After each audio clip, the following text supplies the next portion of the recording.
All right, CEOs, good morning. I'm excited to just dive right in today to today's training for our call today. This is going to be the top 10 ways to build wealth in a slow, sustainable manner, okay? Today's society, how can I get rich quick, right? In 30 days, you can make $100,000, right? All this like sexy marketing, I think, catches our eye. But at the end of the day, I believe building a home service business in not necessarily a rocket ship to the top, but how can we build it sustainably, layer by layer, brick by brick, so that we can find ultimately financial success for us and our families. So I'm just going to go ahead and share 10 ways, spend maybe 1 to 2 minutes unpacking each one so that you can find the learning in it for yourself and your business, okay? So the first one's going to be really a high income skill, okay? From 2009 to 2012 was my first 4 years invested in building my very first business, my student painting business. And what I learned really quickly was, you can hire people to do the painting jobs for you, but you really need to make sure that hopper stays nice and full with jobs and with leads coming in. So once I figured out how to sell paint jobs in person, and I went on to perform thousands of estimates in person, that was really my high income skill that I learned over the course of those first 4 years. And if you look today in North America, Canada, USA, what is actually the average income, right? I would say 40, 50, 60 grand is pretty normal for just like a baseline job. As an entrepreneur, you have the opportunity to really be like a very well-paid salesperson, well-paid manager in your company, and also reap the rewards of the profit on the bottom line. So that's the first thing I would look at. How can you get super good at sales? How can you get super good at marketing and actually build out that high income skill, okay? The second point is going to be living below your means, okay? Now this is going to be different for everybody, but for me, when I was making, $100,000 per year in my young mid-20s, I was only living on like $45,000 a year, a single solo person, right? My mortgage was pretty cheap. It was like $1,000 a month plus a few fees for the condo board. I'd eat out from time to time, although again, as a business, you can expense some of those meals if they are business related. I was driving a Honda Civic for a number of years.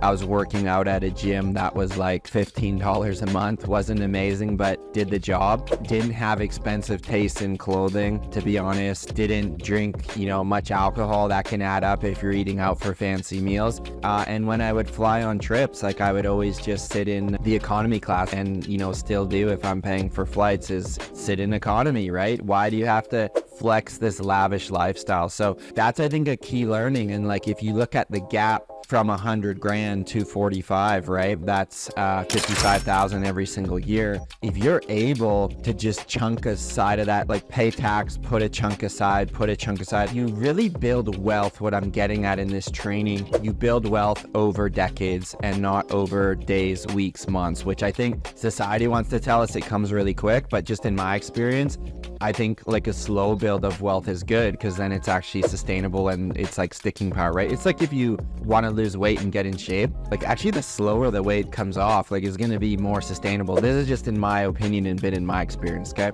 3 is getting into real estate, okay? It's that quote to don't wait to get into real estate, but get into real estate and wait. I do believe a home service business, as systematized and profitable as it is, it's still an operating company, okay? And operating companies tend to be volatile and can shift with market conditions. Like so can real estate, but you can have employee issues. You have people driving around town going into people's most prized possessions. Things can happen, right, in your business. And so I just believe you want to use your operating company to create cash flow and have time freedom, and you want to move a portion of that over the years into a real estate portfolio because tomorrow's not guaranteed. You and I both don't have retirement savings necessarily, from a government. If we went and worked like a cushy government job, we would have this pension, right? Like it just does kind of makes me sick even saying that word, just because it's like, what did you create? Like you want to create a business, I believe, over the course of your working career that can create a cash flow and then ultimately have a slow wealth burn on the side. Because ultimately real estate, unless you have tons and tons of units, it shouldn't take up much of your time if you've got good tenants and you've got a handful of units in your portfolio. By the time you cruise into your 50s, 60s, and you're not as high energy to run the operating company, it's sweet to have that aside. So for me, it started when I was 23, right? Now 11 years ago. Crazy to think it's been that long, but taking, again, making that 100 grand, living on 45,000 a year, saving and taking that $42,000 nest egg, which was like all my savings at the time, put it into my first apartment. It costed $210,000. I put 20% down. I was scared out of my mind, but I did it anyways because I knew from reading enough books that you want to just start this process, right? And maybe it's not real estate for you. Maybe it's just investing in a stock or a mutual fund or fill in the blank, but just not keeping all your money inside your service business. I just believe in a bit of diversification, and as long as it's not distracting your time. That's why I chose real estate versus stocks, is something that is like, they're both can be up and down, but I think over the long term you win on both fronts. But for stocks, I didn't want to have to be checking it every single morning and it taking my brain power. So that's just me. But number 4 is the power of pre-owned vehicles, okay? I bought 13 pre-owned vehicles over the course of my 13 years in business so far, right? Those are both some personal vehicles and company vehicles, but I bought 13 used vehicles before I ever even bought a new vehicle for myself and my family, right? And so I think there's a lot of learning in that from a delayed gratification standpoint, right? If you look, when I was 23, I had $42,000 saved, right? That was 10, 11 years ago. I could have went out and bought like a pretty sweet vehicle, like with cost of living and stuff. You look at what stuff was back then. I could have got, I had this dream to get this Toyota Tacoma one day. I had enough money to do that, but I chose, let's put it into an asset that can cash flow long term, and I needed a home to live in. So I just bought my prime residence, and with that $42K. Okay, so I personally believe you get ahead. How do you buy a vehicle? You save up 10, 15, 20K liquid cash. You go into that dealership, to that seller, and you negotiate a good cash purchase deal. In today's economy, a seller would be jumping to get cash in hand rather than have to finance something out with a high interest payment for you, the buyer, as well. So it doesn't always have to be this way. I just think the more you can stack the chips in your favor, the better off you'll be, okay? 5, I kind of touched on this, but I love to travel and see different countries. I've been to a whole bunch of countries over in Asia through my backpacking days. But again, I'm not spending $500 on fancy dinners and a luxury lifestyle, okay? You got to just figure out what fuels you up. And I think there are way too many entrepreneurs in the world right now driving fancy cars and eating at fancy steakhouses to like prove something to their social circles, where for me, like, I don't care where my friends think that I eat at where I want to eat at, because I just like that, and that's what fills Dave up. So, fancy clothes, luxury, this, that, it just doesn't do anything for me. What fuels me is like simplicity, time freedom, and doing projects that I really love. But the clothes, the cars, all the rest of it doesn't really get me going, okay? 6, we're ripping now, is self-education, okay? There's a difference from spending and investing. I invest my money on books, on mentors, on coaches, okay? And I've been able to see my growth in business and my growth in my own personal income grow up substantially over the years, okay? And it's honestly, I think it's kind of scary when you invest 10% of what you make. So if you made 100K, you threw 10K of that back into your own self-education investment. It's honestly scary to watch that compound and see how much you can actually grow, right? I even think in a coaching program like ours, we're not teaching you how to necessarily grow your business. We're teaching you how to grow yourself as an entrepreneur, and in turn, your business will grow because of that, okay? So big difference, but look at your last year, how much you made, how much have you actually put back into your own self-education.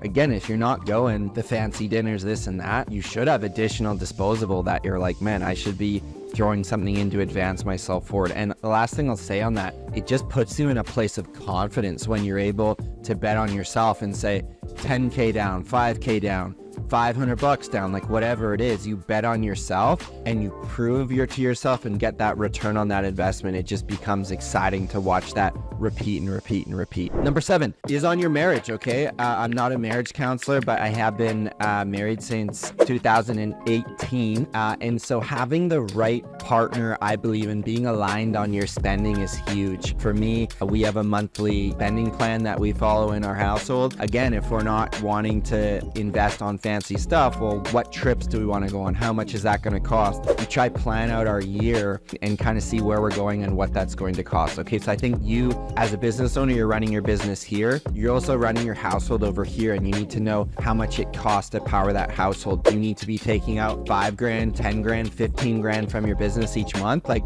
figure out what that is, because again, I think that creates division in marriage and partnerships is when the crazy entrepreneurs over here and the spouse doesn't see any financial benefit given to the marriage, to the family. And again, everybody's in a different position, but I would pay yourself what your family needs from your business. And ideally, there's still a 10, 15, 20, 25% net profit that you don't need to pull from your company. You can be investing that in the company growth. So in that way, like, your partner, your family wins because you're getting a steady paycheck, and you, crazy entrepreneur, win because you can reinvest that money right back into the business. Number 8 is on giving, okay? I think money is great. It gives you options. It's a tool to live a great life and bless others, but it's honestly been my experience that giving money away actually fills you up as an entrepreneur. And I just believe it's a gift that I have to see opportunity and build a business and create income and create more income than I personally need, that it's awesome to give stuff away. So, you know, my company gives away to clean water projects. My wife and I give away to causes and charities locally that we care about. You know, I am a man of faith, so I do believe in tithing to a local church as well. Those are just things that I've chosen to do to set up my life, because my mindset is so big that I believe there's a surplus every single year. And I just believe the more that you give, the more that you do get. And, you know, it's in scriptures, like, it's better to give than to receive. And that's just my personal value system, how I choose to live and operate my life. And you don't need to do any of these points. I'm just sharing what works for me. 9 is no credit card debt. Okay, this is a controversial one. You know, I'm not as hardcore as Dave Ramsey to say no debt for anything. It just seems so natural now to buy stuff with money that we don't necessarily have, but I don't subscribe to this. And I do think just because everybody's doing something doesn't mean that it's normal. So again, trying to pay cash for vehicles, paying cash for equipment, not financing everything up to your eyeballs, because when we see pandemics and interest rates, it can get very stressful. So I just believe in delaying gratification. Even if you want to go get that fancy car, why don't you set a monetary amount in your bank account? Okay, once my bank account gets to $100,000 or $150,000, I will go out and get that car. I will go out and get that fancy watch, whatever it is for you. I just think saddling up with credit card debt is a great way to strap on 200-pound blocks of concrete on your feet, and you're gonna have a hard time moving this business forward if you dig into too much debt. And number 10 is just relax, okay? Relax, take a deep breath. Because financial setbacks happen, okay? I remember years ago, I was having dinner with my wife on our patio, and I got like a phone call from my accountant, and he's like, yeah, I did your taxes, like, you owe $32,000 of tax. And I almost had a mini heart attack, right? I had a junior accountant at the time. We did not, again, it's 100% my fault, but we did not set aside money to pay our tax bill that our company owed, and it ended up being $32K that year. And it's just like huge lesson for me. Be careful who you hire, and it's your business, and you need to know everything going on inside of it. Financial success is not a straight line to the top. You're going to have those calls and those setbacks. You want to be growing your company quickly. There's going to be vehicles that your guys back into. There's going to be broken windows. There's going to be accidents. There's going to be tax bills. It's how the entrepreneur responds when you get those phone calls.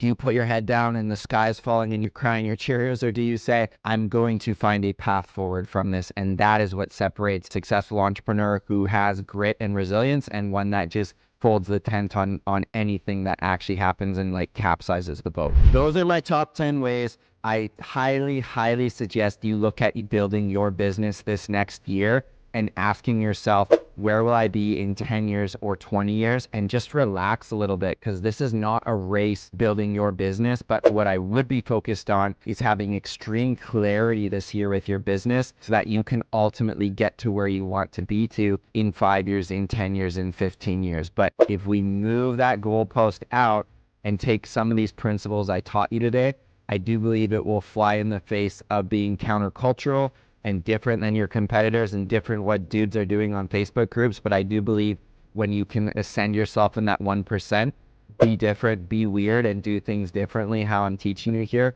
with a long time horizon, I believe you'll find success. Go ahead, drop a comment, your biggest takeaway as CEOs. I want to hear it in the comments, and I wish you well this upcoming week, month, year, and ultimately decade. We'll talk to you guys soon.